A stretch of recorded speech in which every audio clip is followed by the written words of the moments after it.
My name is Laura Tucker. I'm the early college coordinator at SEL in Indianapolis. Um, and you are attending the session Staying in Our Lanes, Effective Student Services Collaboration with presenter Lezya Weglarz. Lezya is a passionate middle school counselor in Southern California. She serves on the board of directors for California Association of School Counselors. As a lecturer at San Diego State University and PD specialist for Hatching Results, Lezya supports learners of all ages. She's previously presented at national and state conferences on topics including helping students discover their ikigai. Ikigai, yes. Strengthening school-family partnerships with Latinx families and creative ways to engage the disengaged learner. I would love to have been present at all of those. Thank you for joining us, Lezya. They're all yours. Thank you so much, Laura. I appreciate it. And good morning, good afternoon, wherever you're broadcasting from. Yes, I wear many different hats in the school counseling field, and I'm really happy to be with you today.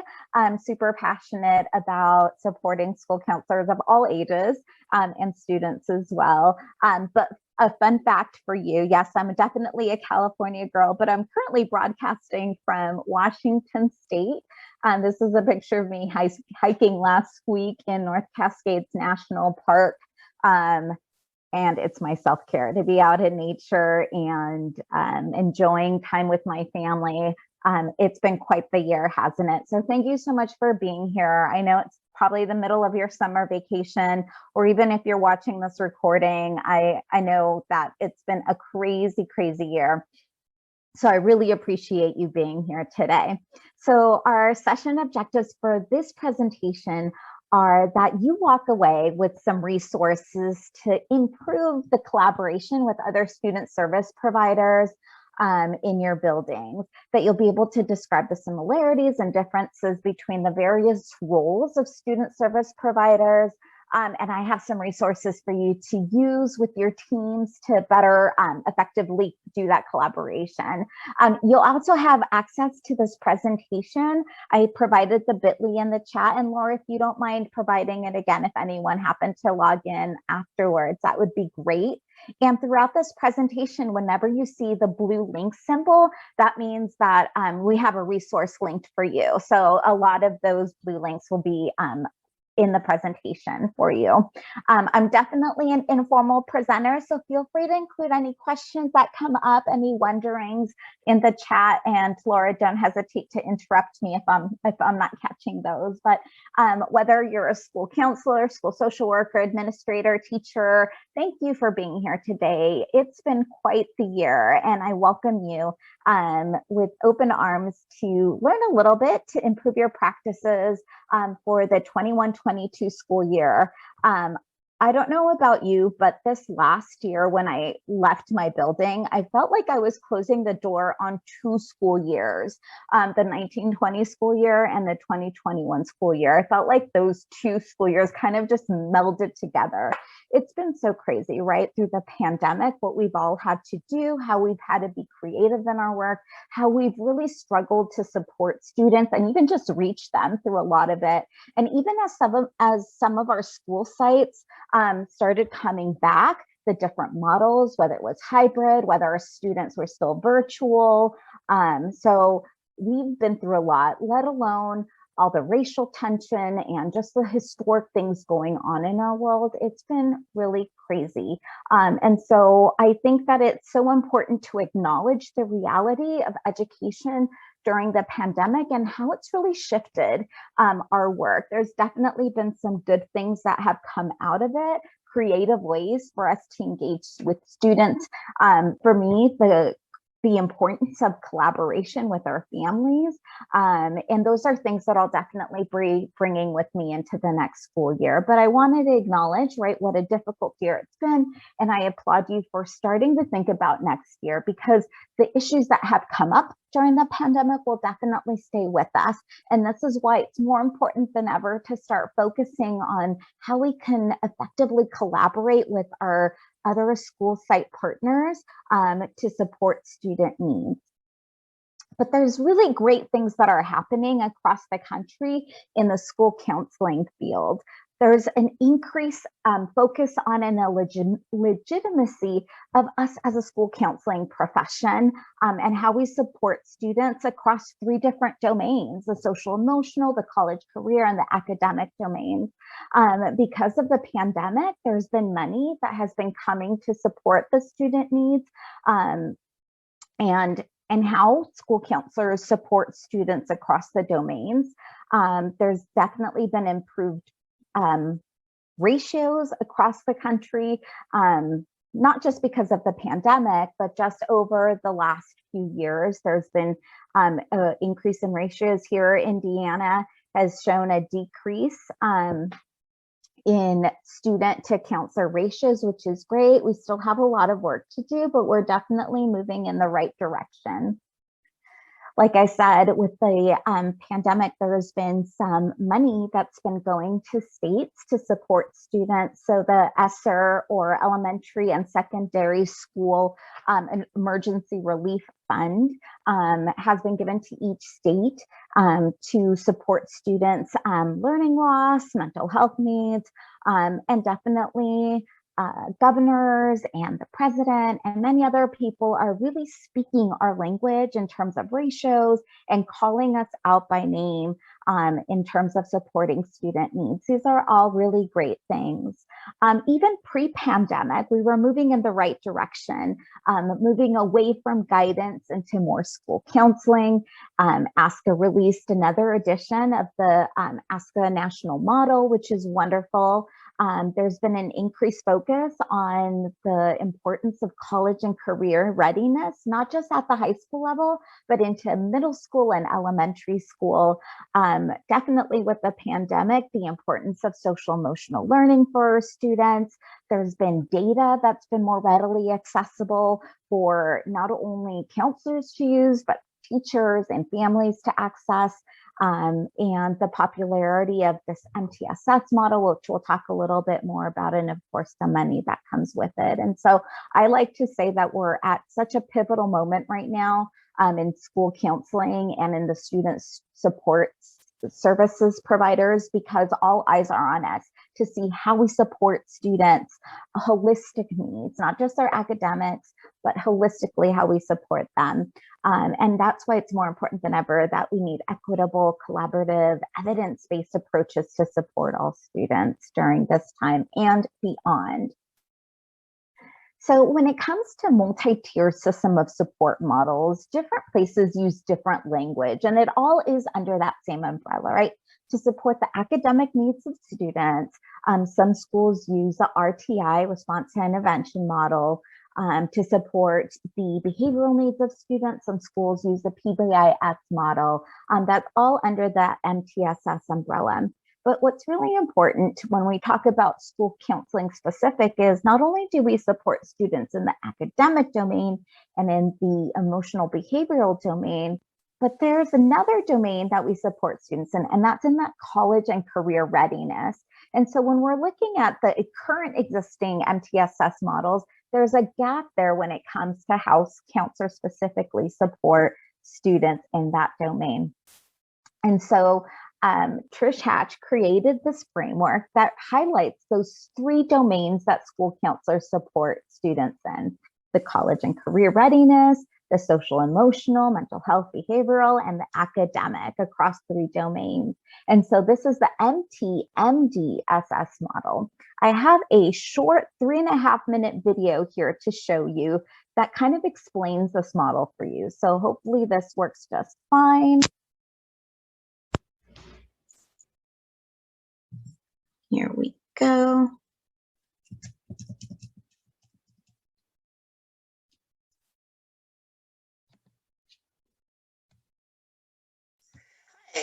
This is Trish Hatch, and today we're going to talk about the multi-tiered, multi-domain system of supports, or MTSS.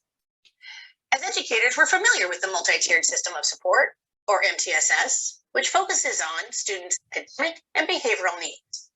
But for school counselors who focus on 3 domains, academic, college and career, and social emotional development, we need a more robust system, we need a multi-tiered, multi-domain system of supports, or MTMDSS. In MTMDSS, school counselors ensure that all students receive the instruction and support they need to grow academically, develop socially and behaviorally, and to prepare for post-secondary options. In this system, activities, instruction, and intervention services are grouped into tiers, ranging from Tier 1 services, a core program of universal supports that apply to everyone, to Tier 2 services, or targeted interventions, which would typically only apply to approximately 20% of students. And finally, to Tier 3 services, intentional interventions, which would typically apply to between 5 and 10% of students. MTMDSS provides a data-driven approach to determining which of these levels of interventions or tiers are appropriate for any individual student. Under MTMDSS, Tier 1 encompasses agreed-upon services that all students receive, such as standards and competency-based school counselor core curriculum lessons, individual student planning, which includes 4- and 6-year academic and post-secondary plans, and district and school-wide agreed-upon activities and events. Tier 1 is designed to be comprehensive, preventative, developmental, and proactive. Tier 2 is designed for students who are exhibiting barriers to learning, struggling academically, or are deserving of additional supports. It uses data-based decision-making to select at-risk indicators such as attendance, behavior, credit deficiency, and post-secondary readiness data. Targeted intervention data elements, grade levels, and timeframes are queried to determine which students qualify for interventions. Depending on the student, Tier 2 interventions may include short-term individual or small group counseling, progress monitoring, consultation, collaboration, and or referrals to resources within or outside the school building. Tier 3 services are designed for students experiencing emergency or crisis response events, or to support students with needs that remain unresolved within Tier 2. School counselors provide short-term, solution-focused counseling, consultation, and when appropriate, referral to additional resources. Over time, MTMDSS allows school counselors to spend more time implementing proactive Tier 1 action plans and less time engaged in reactive Tier 2 and Tier 3 activities. The ultimate goal is to ensure all students achieve their greatest potential and graduate ready for post-secondary success. Awesome. All right. And that video is hyperlinked to the presentation. So I'll go back over here. And what I love about it, number one, it's super short, but number two, I love sharing this with my fellow staff members at all staff presentations. I love sharing it with my administrators too, that sometimes don't know the scope of our work as school counselors. And so it's a great resource to use. And so Trish Hatch, Dr. Trish Hatch, who was one of the co-creators of the Ask a National model, created the MDSS model to speak more about how we support students across these different domains. But there's definitely alignment with the Ask a National model, specifically around how school counselors deliver our preventative interventions, how we use data, right, to make informed decision-making, how we support students directly and indirectly through our services. And so it's so important to do this work, right? And so when we're meeting with schools and we're talking to them about their current systems, how they are supporting students, we have this great activity where we give each service provider a post-it in a different color. So we have school counselors, school social workers, school psychologists who mainly work together to support student needs. And what we do is we put the MTMDSS model and ask them how they're supporting students' needs. And so take a look at this and think about what you're seeing here in the K-5, so the elementary school, and then in the secondary. What's really interesting whenever we do this activity is that we start seeing some patterns, right? Some overlap in our services and how we're supporting students, but also some gaps. Definitely in the K-5 area, I don't think it's a surprise that we're seeing some gaps in that college and career readiness, especially in that Tier 2 and Tier 3. and also at the middle school level too, in terms of support. So just really interesting. And so as we're starting to think about how you support students at your school sites and in your district too, I have a sheet for you to look at and start doing some self-reflection, right? If you were to fill this out at your school site, either by yourself or with your team, where would you see those gaps? Maybe where are you doing really well in, and you're supporting students in that tier 1, maybe the tier 2 with small groups.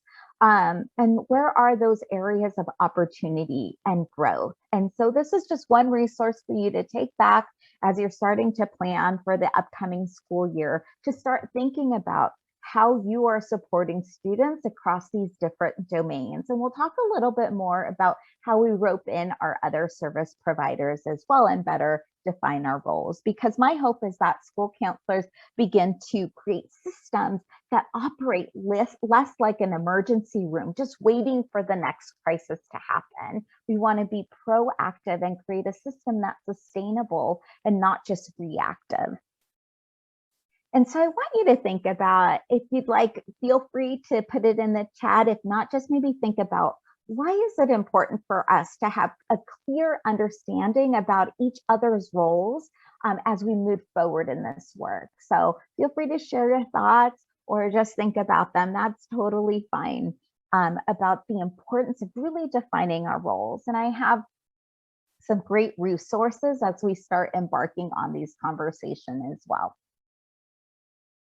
So in 2013, some national organizations came together: the National Association of School Psychologists, the American Association of School Counselors, the National Association of School Resource Officers and School Social Workers, and a bunch of other state organizations came together to provide this joint statement on how we can work collaboratively to provide safe schools for students where we're meeting their mental health needs. This is hyperlinked for you. And if you've never looked through this document, it's pretty incredible.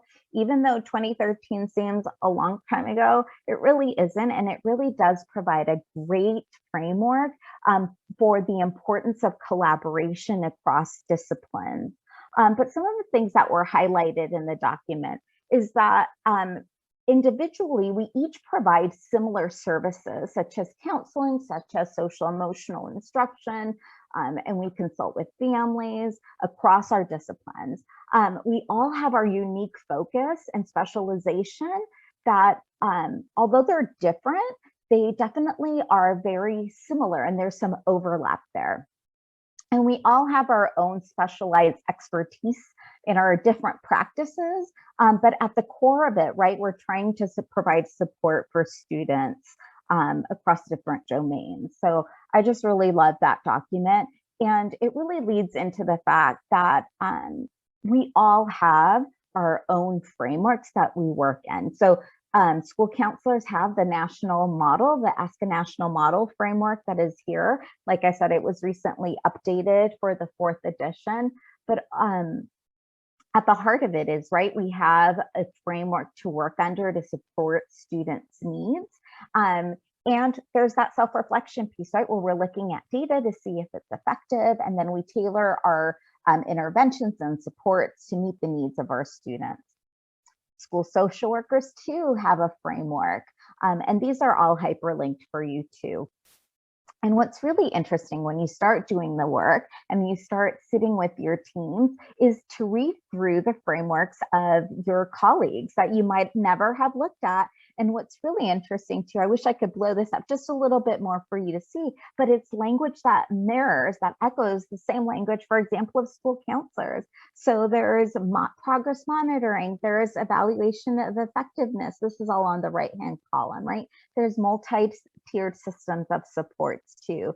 There's that collaboration with families that's so important as well. So school psychologists too have a framework. And if we look at it, similar language as well: system level services, data-based decision-making, consultation, and collaboration. So all three of these different areas have their frameworks as well. As counselors, we have ethical standards.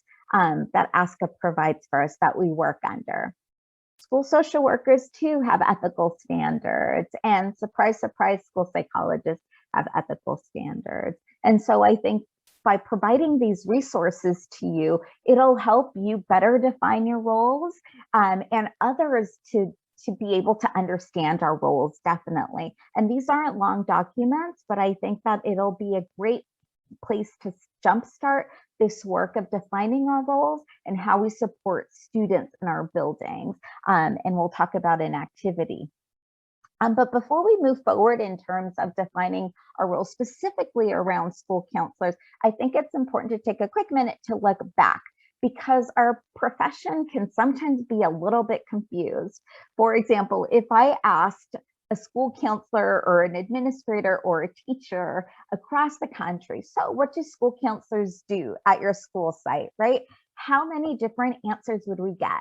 It depends on, right, your school site, your school district. And I've seen this even within districts, that school counselors are doing different things depending on who's in the seat of the school counselor. And so it's really important. And also their training too, when they were trained, you know, the ASCA National Model is not that old. And so if school counselors have been practicing for, you know, 15 years or so, they might not have been trained in the ASCA National Model or receive the training to feel confident in implementing, you know, multi-tier systems of intervention. And so I think that we're still working toward aligning that, but it's important that we start thinking about these things too, right? The school counseling profession started over 100 years ago, and it's really shifted based on the times. It started off as vocational education and guidance counseling.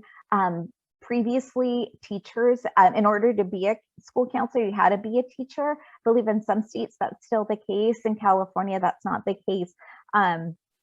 But depending on your training, this is the view with which you approach school counseling. And so, like I said, through times, depending on what was going on, for example, the civil rights movement, in the 70s, there was a developmental approach that was introduced. You know, when there's been school shootings, the focus shifts into how we could support students in those areas.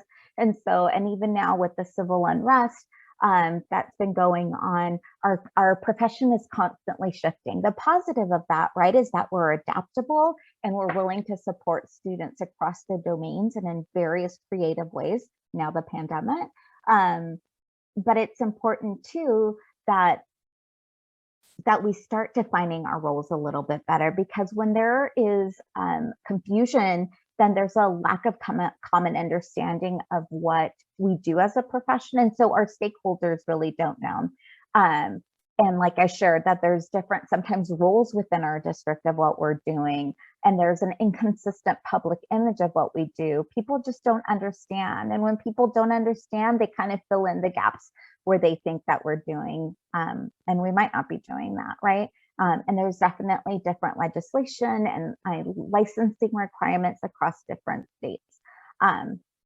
But that's why it's super important that we start thinking about how we share the how, the why, the what of our work with our stakeholders, and how we proactively support students and our families and our school community, because we do that. We just need to share a little bit more.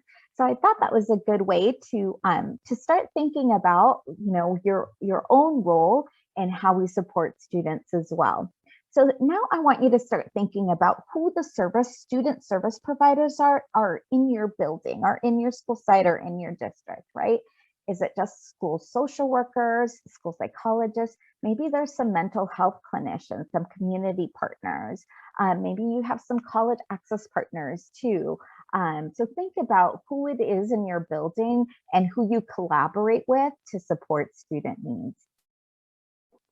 So I want you to think about, you don't have to include it in the chat if you don't want to, but I want you to think about how often you're meeting with your other student service providers, specifically around the process and procedures in place to meet students' needs, not necessarily to talk about students like at a cost meeting, but just around kind of your process and procedures. Whenever I ask this question, the answer is generally, we don't talk about these things. We just assume we all know what we do. And so this is a good point of reflection too. If you're not meeting with your other student service providers about processes and procedures, then this is a good time to start thinking about when you could put that on the books to meet at the beginning of the year, hopefully. So here is a sheet for you to take back. It's hyperlinked to start these conversations.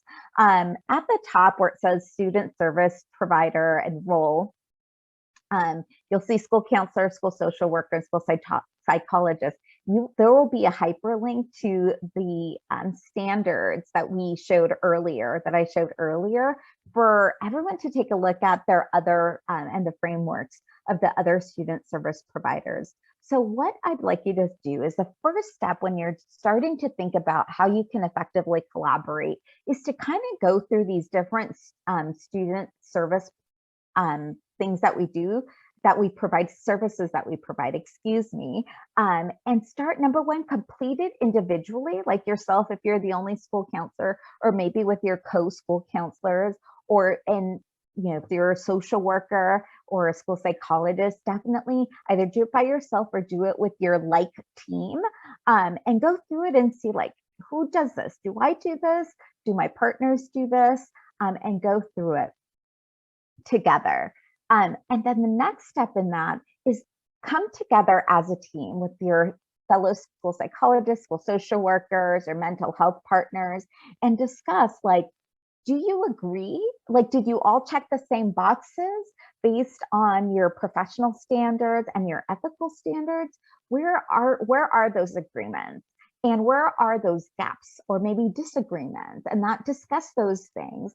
When we do this, it's really eye-opening too. There's oftentimes aha moments of like, this is really interesting. I didn't think that we provided small group with attendance, but maybe other providers are doing that, and there just hasn't been that collaboration to talk about that.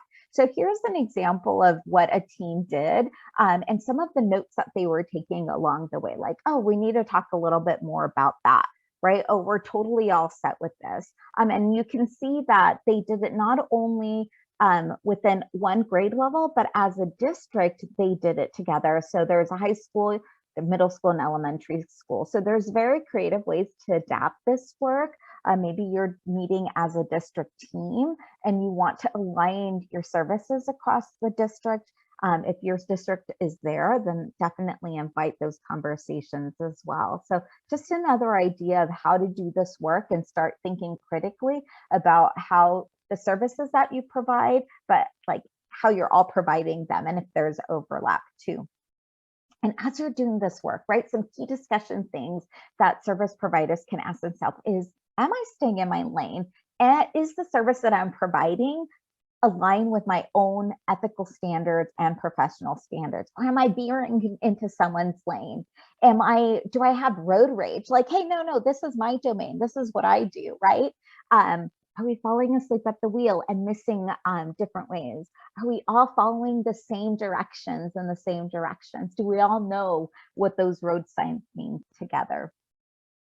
And as we're thinking about these things, right, and we start talking about them and discussing them, think about where those gaps are and how you're going to address. So what are the next steps for meeting student needs based on what you self-reflected on and based on your exercise here? So just a really great way to start these conversations as you're starting to think about how to support students and how to collaborate effectively with the other service providers in your building. Because it's so important that as a school and as a district, we're thinking about, we're all heading in the same direction, right? But are we overlapping our services? Are we doing different things? Are different schools doing different things, right? Because if they are, then that's an equity issue for our students. Students shouldn't have certain services provided based on the zip code that they live in. And so these are conversations that you could definitely take back to your district as well and start thinking about as you're moving forward in this work. And also, as you're thinking about how you're implementing your services and how you're working together, maybe there's some gaps and areas of need. Do you need protocols or flowcharts to define what services students can receive. Maybe a referral needs a flow chart so people understand, okay, I have a concern about a student. My first step is to fill out this Google form, and from there, this is how it's going to go, for full transparency with teachers and with administrators. And so I think that it's really important to start thinking about some of these questions too, right? What if someone new comes into your district? Do they know what the policies and procedures are? Is there a handbook, a school counseling handbook, or a school social work handbook, a student services provider handbook, and procedures for your district? So just some conversations to start thinking about and having. Because as we're doing this work, we want to know, is each day a roll of the dice, right? We just kind of see where it lands, or do we have a systematized approach for delivering student services? I know that we've all had days where we come in with the best of intentions, right? I know that oftentimes the day before I leave, or before I leave work, sometimes I'll have my passes all ready to meet with students. I kind of know what my next day is going to be like. Okay, I'm going to do these classroom lessons and this small group, and I have these students to meet with before the end of the day. And what ends up happening is that a parent shows up. A student's crying, a student's non-responsive in class, we get a call from a teacher, right? Crisis after crisis after crisis in a day. And then I wonder, where did my day go? What did I accomplish today? And so oftentimes this is our work in the field of school counseling, school social work, school psychologists. We're constantly being called in to respond to crisis, right? And because of the nice counselor syndrome, we often drop everything to help, because that's our jobs, right? To be of service to others. But what happens is it's also detrimental to the effectiveness of our work long term, right? Because we're not meeting the need of every student. We're not having procedures in place for when someone just shows up, or what constitutes a crisis, right? We might not have the time to support all of our students, which we should be doing, and not collecting the data to measure the input of our work. And so when we start talking about being less reactive and more proactive, this is the reason why, so that we're not constantly addressing crisis, and we have some good procedures and frameworks to work within. And so this is just an example of what a flow chart might look like for your school district or your school site. And as you're thinking about that, right? And so think about maybe what each role of the service provider is, and how they support. And you can do you have flow charts with procedures, right? Does your school district have MOUs with outside providers to help with these different supports that are in place? And do you have someone at the district level that can oversee kind of this work? So just some things to think about too as you're doing this work. I really love this example from Indiana, from Northridge High School, of a definition of a crisis. I know I've adopted something like this as well, because if you have like secretarial staff, counseling staff, that kind of triages for you as students are walking in or families are dropping in. And it's so important that we know when you can get interrupted, and when a student just needs like to color for 5 minutes, and you don't need to stop your whole class or your small group to respond. So I love this sample definition of a crisis that you can take a look at. Do you have a menu of services at your school sites, of the different services that you provide? Like I've shared before, it's so important that our stakeholders understand what we do, understand what they can expect from our school sites and our school districts in terms of the interventions. And you all are doing some amazing things, but sometimes we don't write it down, and sometimes we don't share it with others. And so I know it's so hard to toot our own horns in our line of work, but it's so important that you really highlight what you do so that people aren't filling in the gaps with what they think that you're doing. This is a super easy resource kind of map to just replicate on your own. to see how you're supporting students in the different areas. The specific one is for the academic domain, but sitting down and talking with your colleagues about what resources you have on hand, not just who your providers are, but what resources specifically you have for supporting the different needs of students. I have some additional resources to share with you as well. So there's some great things happening at the state level of the different school counseling associations. So I'm in California, so I have some California resources for you to definitely look at and share. This is a guide that CASC put out to really highlight and spell out the ways that school counselors support students and school communities across different areas, including staff consultation, how we collaborate with families and support the mental health needs of students, talking specifically around equity and access. And it's definitely super easy to take a look at and maybe replicate in a smaller version for your school sites as well, right? How are you meeting these different areas, and school counselors do this work? And so just a resource for you to take back and take a look at and share with your administrators as well. I'm really proud to have co-authored this document in collaboration with the California Association of School Social Workers and School Psychologists as well, on how we all collaborate together to support the mental health needs of students. Maybe what the funding sources are, what research shows about the effectiveness of working together to support students' needs. Another great resource for administrators and stakeholders as well, to highlight the different areas of our work. I know I have these on my school website as well. The far left one is a one-pager on what school counselors do. I created the one on the left for CASC, but the school social workers and school psychologists did as well. And maybe Indiana has something similar. If not, feel free to use this. It's not California specific at all, but just a one-pager to help stakeholders understand kind of what our roles are in our school buildings to support our students and our school community. Those are all hyperlinked for you as well. The California organization of school counseling leaders, district leaders, came together in conjunction with CASC and Hatching Results and the Orange County Office of Education to provide this resource on how school counselors and others support the mental health needs in a multi-tiered system of support way. It's just really great reading to highlight the work that you're already doing, like I said, but others need to understand too what we're doing. So just another great resource for you too, in terms of the importance too of even just collaborating with our teams to support students' needs.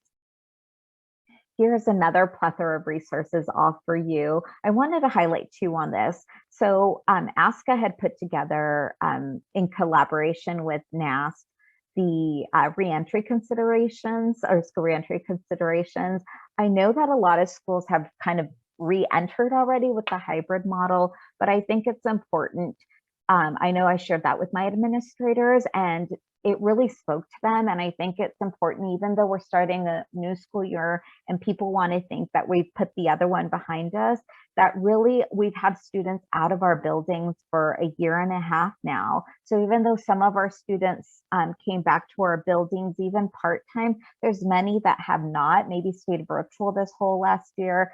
And there's going to be some things that we have to consider in terms of like reteaching students how to be students at all grade levels, what it means to sit in a classroom, and who knows what the protocols and procedures are going to be in your school sites and districts. I know there's some question marks even at my own school site, what that's going to look like, whether there's going to be masks or face barriers or social distancing. That hasn't been shared yet, but as we're thinking about those things, it's important to realize that, yes, we've kind of closed the door on a big chunk of the pandemic, but there's still some things to think about as our students are coming back.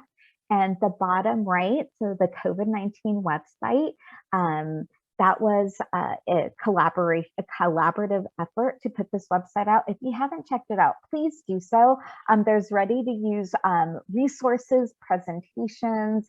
I'm super excited. I was the chair that helped put this resource together, but it's been used worldwide, and that was the whole point, so that school counselors across the world to use. And like I said, we wanted to make it super simple with presentations and resources for you to take back to your school sites to make your work a little bit easier. Although it's called the COVID-19 website, I plan on keeping it updated with resources as needed, and I've added them as things have come up as well. So that's another resource for you to use.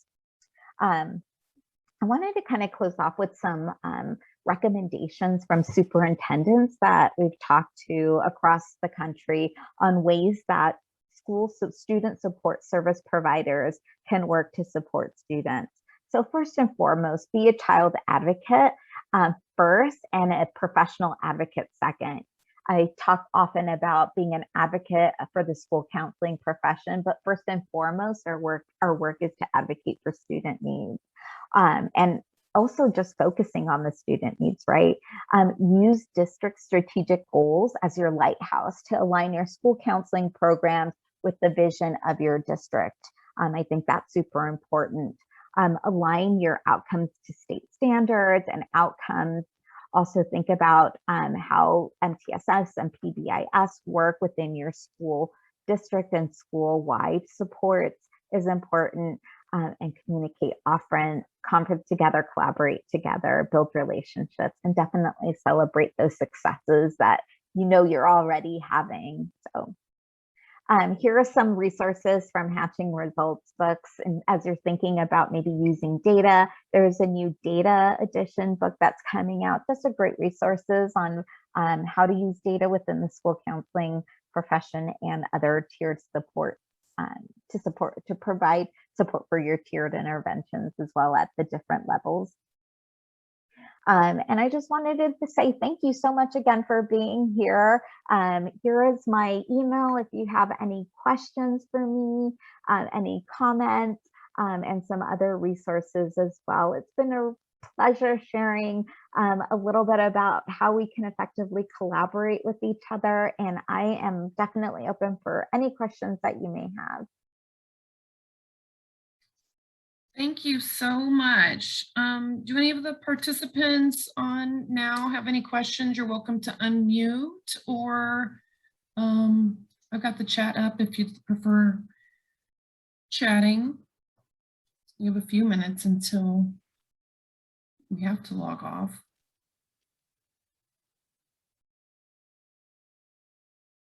And don't forget, thank you for putting that on your slide. Don't forget about your PGP points if you complete the evaluation link.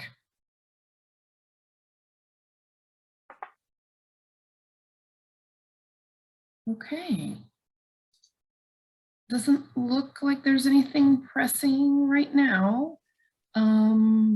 If anyone comes up with anything after the fact or wants to reach out with you on a one-on-one question, then your email's been posted as well. So they're free to reach out to you that way. Yeah, okay. Definitely. Well, we will go ahead and end the session there then. Thank you so much for attending. Again, the PGP certificate is offered after you complete the evaluation. And thank you for attending today. Have a great afternoon, everybody. Bye-bye.